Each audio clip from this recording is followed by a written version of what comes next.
لوگوں کی برائیوں کو نظر انداز کرنے کا ایک طریقہ یہ بھی ہے کہ یہ میرے ساتھ مزید بدتمیزی بھی کر سکتا تھا، مزید کوئی فساد کر سکتا تھا، لیکن اس نے ایسا نہیں کیا۔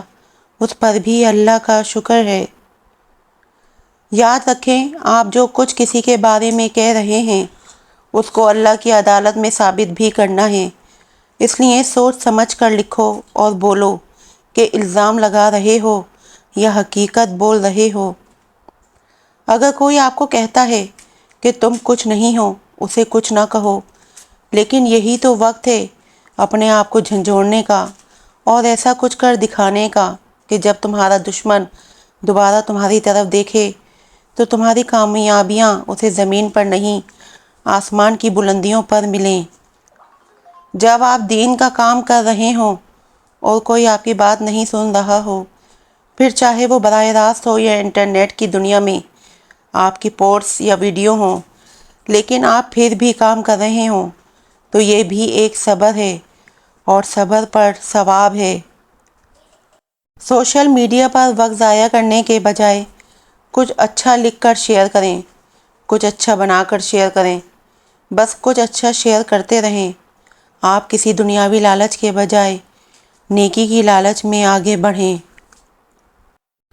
جسے یہ خوف لگا رہتا ہے کہ مجھ سے نعمتیں چھن نہ جائیں، تو وہ یہ سوچے کہ مجھے جو سکھ پہنچ رہا ہے اللہ کی طرف سے پہنچ رہا ہے، اور اللہ اسباب کا محتاج نہیں، جب دینا چاہے گا دیتا رہے گا۔ دنیا میں کام کرنے والوں کی راہ میں ہی رکاوٹیں آتی ہیں۔ کچھ نہ کرنے والا تو چپ کر کے بیٹھا ہوتا ہے، لیکن جو صرف تماشائی بنے بیٹھے ہوتے ہیں وہ کبھی فاتح نہیں کہلوا سکتے۔ اور زندگی میں کچھ نہ کرنا بھی ایک عذاب ہے، اس لیے کچھ اچھا کر کے جاؤ۔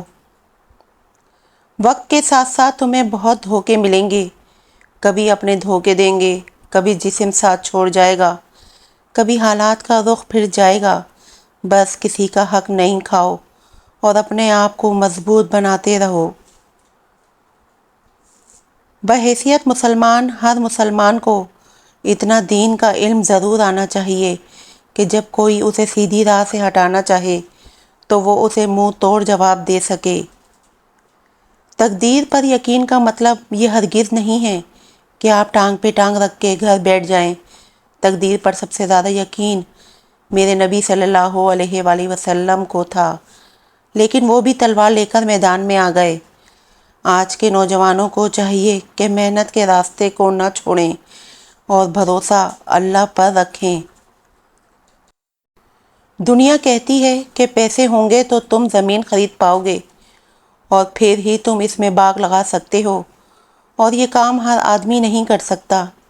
اللہ کہتا ہے تم غریب ہو، کوئی بات نہیں، ایک چیز لے کر آؤ، جنت کے باغات دے دوں، اور وہ ہے تقوی، یعنی پرہیزگاری اور خوف خدا۔ یہ دنیا کھیل تماشے کے لیے نہیں۔ آپ جتنی آوارگی کر کے سکون حاصل کرنا چاہیں یا مشہور ہونا چاہیں، یہ آگے چل کر آپ کی زندگی میں اتنی ہی گھٹن پیدا کرے گی۔ سکون کا راستہ صرف عبادت کا ہے۔ اتنے سارے انسان چل رہے ہیں، اگر ان کی تقدیریں لکھی ہوئی نہ ہوتیں تو یہ نظام چل نہ پاتا، فساد ہو جاتا۔ سب کی تقدیریں لکھی ہوئی ہیں، ہر کام کا ایک وقت مقرر ہے، جب وقت آ جاتا ہے تو وہ کام ہو جاتا ہے۔ اس لیے پریشان ہونا چھوڑ دیں، رب سے مانگنا شروع کر دیں۔